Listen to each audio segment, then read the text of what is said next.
आप 1 से 2 साल या 2.5 साल ठीक से पढ़ते हो, आपकी लिखने की क्षमता ठीक है, तो आईएएस में या पीसीएस में कहीं ना कहीं सिलेक्शन हो जाएगा। इसकी मैं लगभग गारंटी दे सकता हूँ। उन पे ऐसे प्रेशर्स हैं, फैमिली के प्रेशर्स की आपने सक्सीड करना है फर्स्ट अटेम्प्ट में, अगर आपने नहीं किया तो फैमिली बर्बाद हो जाएगी, तुम बर्बाद हो जाओगे। जो स्टैंडर्ड लाइंस बच्चों को दिया जाता है that you have no second option, यही ऑप्शन है। तो जब वो आपके पास आते हैं, आप प्रॉबेबली उनको कहते हैं कि नहीं, दैट्स नॉट द वे। अब वो कहाँ, एक गुरु जो कह रहा है वो अलग है, जो माँ बाप कह रहे हैं वो अलग है, वो कैसे बैलेंस करें इन दोनों चीज़ों को? देखिए, माँ बाप जो कहते हैं उससे ज़्यादा असर माँ बाप की कंडीशंस को देख के बच्चों पे होता है। अगर घर में स्ट्रगल ज़्यादा है तो बच्चे कनेक्टेड तो हैं ही, वैल्यू सिस्टम तो यही है कि माँ बाप का ध्यान रखना है। वो फील करते हैं कि पेरेंट्स के लिए हमें बहुत कुछ करना है। जिन घरों में पेरेंट्स बार बार कहते हैं कि एक अटेम्प्ट है, वहाँ तो मैंने देखा कि बच्चे लगभग नफरत करने लगते हैं पेरेंट्स से, क्योंकि दबाव इतना ज़्यादा उन पे होता है।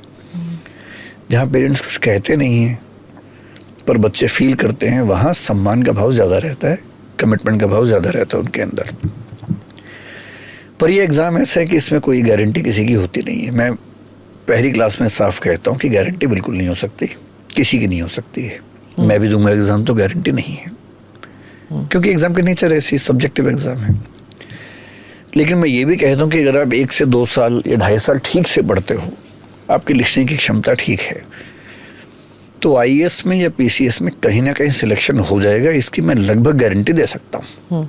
और मैं देखता हूँ ऐसा हो भी जाता है, कोई बहुत बड़ी बात नहीं है इसमें, क्योंकि सिंसियर कैंडिडेट्स जो 2-3 साल ठीक से पढ़ते हैं बहुत कम है। सिविल सर्विसेज में 1000 से ऊपर सीट्स आजकल आती हैं, अभी शायद और बढ़ने वाली हैं।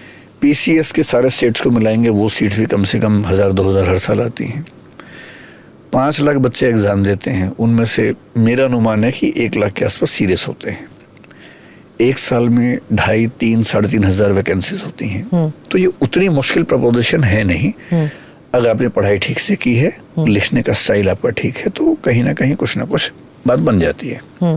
लेकिन अगर आप नॉन सीरियस हैं, फिर तो भारत में कहीं भी आपका बहुत बड़ा स्कोप नहीं बनता, किसी भी फील्ड में नहीं बनता है। मैं भी बॉम्बे में गया हुआ था कुछ दिन पहले। हमारे एक दोस्त हैं जो फिल्मी एक्ट्रेसेस के लिए कास्टिंग करते हैं, बड़ी कंपनी है उनकी।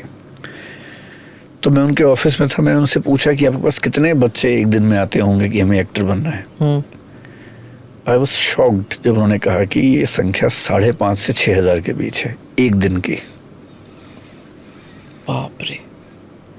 तो लगभग 2 लाख बच्चे या 2.25 लाख बच्चे हर महीने मुंबई पहुंचते हैं एक्टर्स बनने के लिए, क्योंकि वो सारी सक्सेस स्टोरीज सुनते हैं ना कि रेल की पटरी के साइड में हमने तो कंपटीशन भारत में, क्योंकि पॉपुलेशन ज्यादा है, अपॉर्चुनिटीज कम है जी, कंपटीशन ज्यादा है। क्योंकि कंपटीशन ज्यादा है, इसलिए घरों के अंदर वैल्यू सिस्टम क्या है, फर्स्ट आना है। इसलिए वो जिंदगी भर फर्स्ट आते रहते हैं, एंजॉय नहीं कर पाते जिंदगी को। और अमेरिका में कॉलेज ज्यादा हैं, उतने स्ट्रगल है नहीं। वहाँ तो क्या बोलते हैं कि बहुत मुश्किल जब कॉलेज बोलते हैं वहाँ, क्योंकि हमारी फैमिली में कुछ बच्चे रहते हैं वहाँ, कि इस कॉलेज में 6 में से 1 बच्चे का सिलेक्शन होता है। वाह वाह। और जब मैं उनको बताता हूँ कि यहाँ लाखों 600 में से भी नहीं है, 6 लाख में से 1। तो तब उन्हें समझ में आता है कंपटीशन क्या है। तो जब 6 में 1 वाला मामला है, और नहीं तो दूसरा कॉलेज है जहाँ 3 में 1 का और है। जी, वो मेरे को एक किस्सा याद है। वो डेंटिस्ट्री कोई पढ़ने गया था आगे, तो उन्होंने कहा कि एक्सट्रैक्शंस तुमने कितने देखे हैं एमडी, मतलब तो इसे देखे, तो मैं तो रोज करता था एक्सट्रैक्शंस।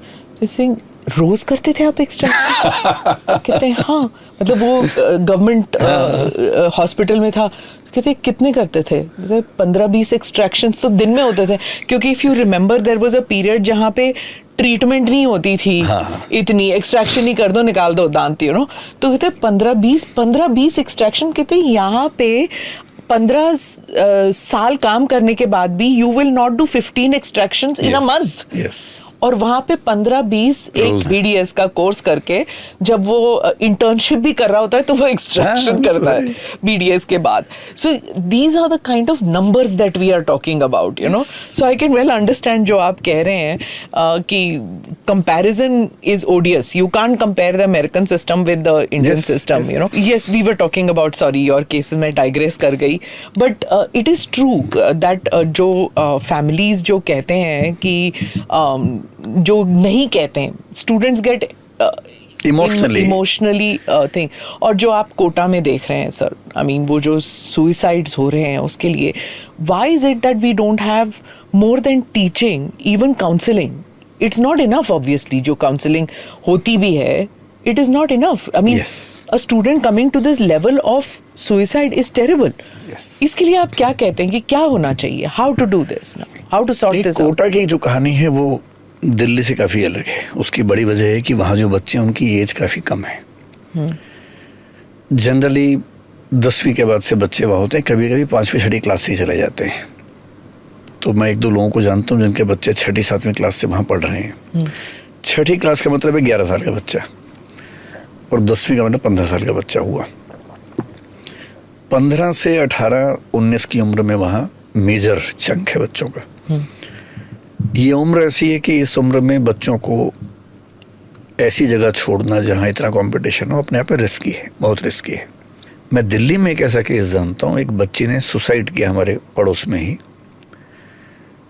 उसका एग्ज़ाम 12वीं क्लास का बिगड़ गया था एक, और बिगड़ने का मतलब ये था कि उसके मार्क्स शायद 100 नहीं आ पाएंगे, 90s में आ पाएंगे.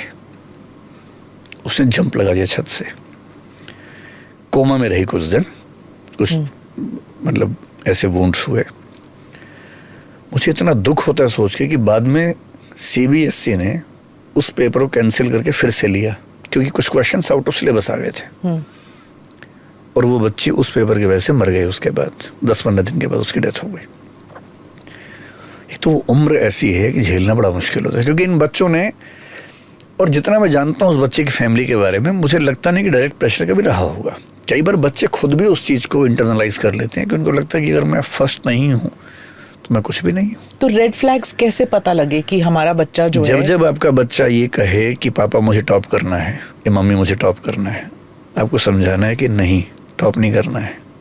समझना है, रैंक कुछ भी आए, कोशिश करनी है कि अच्छी पढ़ाई हो. समझाना है, अच्छी पढ़ाई, और समझ के आप समझ रहे हैं, चीज़ों को अप्लाई कर पा रहे हैं, वो पढ़ाई का मतलब है.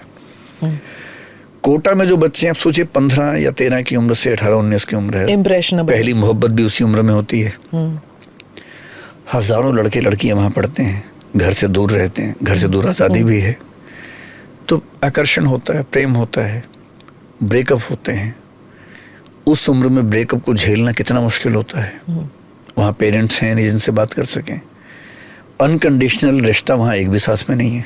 भाई कोई बड़ा भाई हो, बहन हो, ऐसा दोस्त जिससे कंपटीशन ना हो. कंपटीशन होती, दोस्ती कहाँ बचती है फिर. अपने मोहल्ले में थे तो पेरेंट्स भी थे, अंकल आंटी भी थे, चाचा भी थे, दोस्त भी थे. ऐसे दोस्त जिनसे कंपटीशन कभी नहीं होने वाला है, वो भी थे. उस पूरे इकोसिस्टम से आपने उसको निकाल के एक जगह रख दिया जहाँ इमोशनल स्कोप है ही नहीं उसके पास. ऐसा ब्रोकन बच्चा कैसे संभलेगा. फिर पेरेंट्स का प्रेशर भी होता है कई बार कि हम भेजा ही, हमने तो भेजा है, इतना खर्चा किया है, खेत बेचा. ये खेत बेचने वाली कहानियां भी बड़ी इंटरेस्टिंग होती हैं. कई लोग बेचते भी हैं, लेकिन खेत अगर बेचना भी है पेरेंट को, मान लीजिए, तो बच्चे को बताना नहीं चाहिए. आप 15 साल के बच्चे को बता रहे हैं कि तेरे लिए खेत बेच दिए, तो उस पर दबाव कितना आएगा उसके बाद. और हम ये क्यों नहीं समझ पाते कि हम सबके बच्चे एक्स्ट्राऑर्डिनरी नहीं हो सकते. ऑर्डिनरी बच्चे को तैयार नहीं है ना. हमने तो मान लिया है, हमें टेंशन नहीं है. भाई बच्चा है, ठीक है, हजारों बच्चे हैं, उनमें एक हमारा भी है, बहुत महान नहीं है. कल को क्या पता हो जाए. जैसे मेरे पेरेंट्स को मेरी 12वीं क्लास तक वो होपलेस हो चुके थे. हम 3 भाई हैं, बाकी दोनों भाई काफी अच्छा परफॉर्म कर रहे थे, मैं नहीं कर पा रहा था, मैं सबसे छोटा हूँ. आप पे भी प्रेशर नहीं था जब बाकी भाई अच्छे कर रहे तो? था, लेकिन क्योंकि मेरे दोनों पेरेंट्स टीचर थे तो उनको ये एहसास भी था कि ज़्यादा प्रेशर ना हो तो ठीक है. हाँ. तो ऐसा प्रेशर नहीं. और क्योंकि मेरे फादर को ये भरोसा था कि मैं पॉलिटिक्स में तो अच्छा कर ही लूँगा और उनकी भी इच्छा थी कि मैं जाऊँ पॉलिटिक्स में, मेरी भी इच्छा थी। तो एक संगति बन गई थी, सहमति बन गई थी कि ठीक है पढ़ाई नहीं तो पॉलिटिक्स करेगा, MP बनेगा, PM बनेगा।